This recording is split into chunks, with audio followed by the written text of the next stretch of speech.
안녕하십니까. 실업급여와 관련된 여러분들의 궁금증을 해소드릴 저는 고용노동부 고객상담센터 성과관리팀장 정용섭입니다. 저는 고용노동부에 1997년에 입사해서 약 26년간 실업급여, 취업지원, 기업지원 등의 업무를 하였고요. 최근 2년간은 부산고용센터 실업급여과에서 팀장으로 일했습니다. 그래서 실업급여 업무는 약 한 10년 이상 일을 했고요. 그래서 실업급여에 대해서는 굉장히 많이 알고 있습니다. 실업급여에 대해서 국민들께서 굉장히 궁금해 하시는 것 같고요.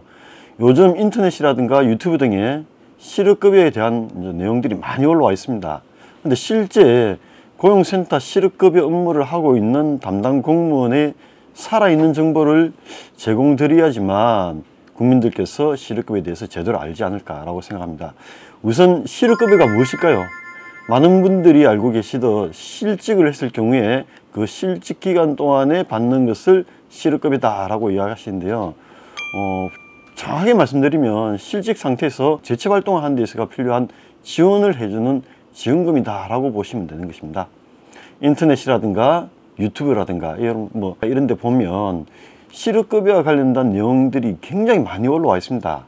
그걸 보시고 고용센터에 오셔가지고 실업급여 신청했다가 선생님은 실업급여를 받을 수 없습니다 라고 불인정한다 라고 하면 담당 공무원이 그렇게 이야기를 하면 왜 그래?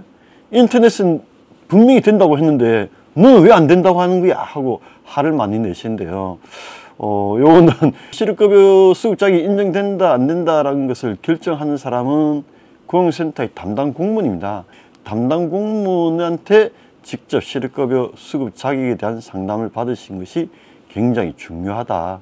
그리고 관련된 증명서류도 잘 챙겨 놓으시면 나중에 실업급여를 받아야 될 상황이 온다면 실업급여 쉽게 그리고 아무 문제 없이 빠르게 받으실 수 있을 것입니다.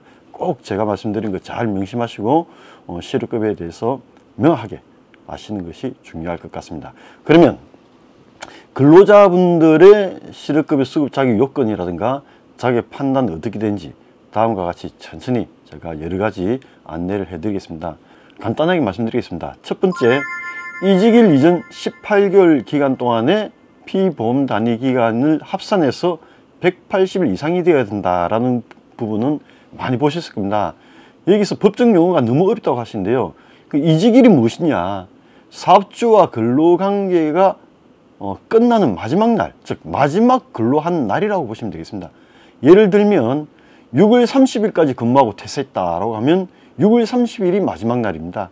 그래서 6월 30일이 이직일이고 7월 1일은 완전하게 그 회사하고 관계가 끝난 날이죠. 그래서 7월 1일은 상실일이 되는 것입니다. 그래서 이직일과 상실일, 고용보험은 이렇게 나눠지고요. 상실일은 고용보험 피보험 자격을 상실한 날짜가 되는 것입니다. 그리고 피보험 단위 기간이 180일 돼야 된다. 그럼 피보험 단위 기간이 무엇이냐 이건 말입니다.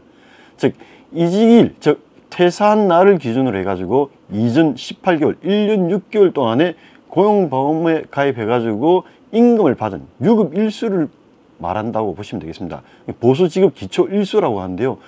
실질적으로 유급 일수다라고 이해하시면 간단합니다. 보통 민원인들이라든가 국민분들은 단순하게 30일 곱하기 6개월 해서 180일이다. 딱 그래서 6개월만 근무하면 180일이 된다라고 하시는데 보통 주 5일 근무제일 경우에는 7개월 내지 8개월 하셔야지만 평균 180일이 논다라고 보셔야 됩니다.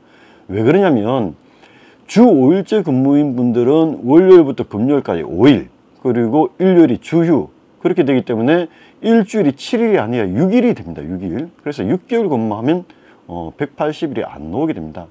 주 6일 근무제인 경우에는 일주일이 7일이 되기 때문에 6개월만 근무해도 180일이 나올 수 있습니다. 그리고 한 회사에서만 180일이 나와야 되냐? 그런 건 아닙니다. 1년 6개월 즉 18개월 중에 여러 개 회사를 다녔다면 그 여러 개 회사에서 근무한 피보험 단위 기간을 합산해서 180일 이상이면 됩니다.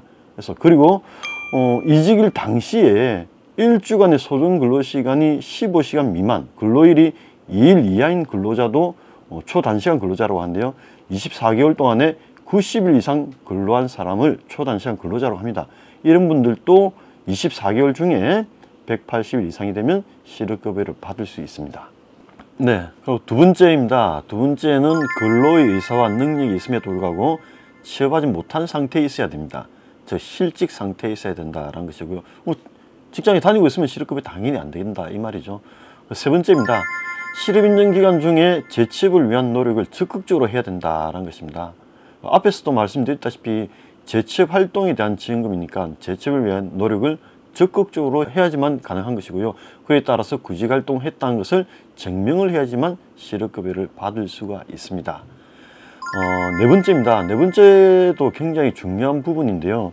실제로 실업급여가 된다 안 된다 결정나는 부분이 네 번째 사유에서 발생을 합니다. 퇴사 사유가 비자발적으로 퇴사해야지만 실업급여를 받을 수가 있습니다.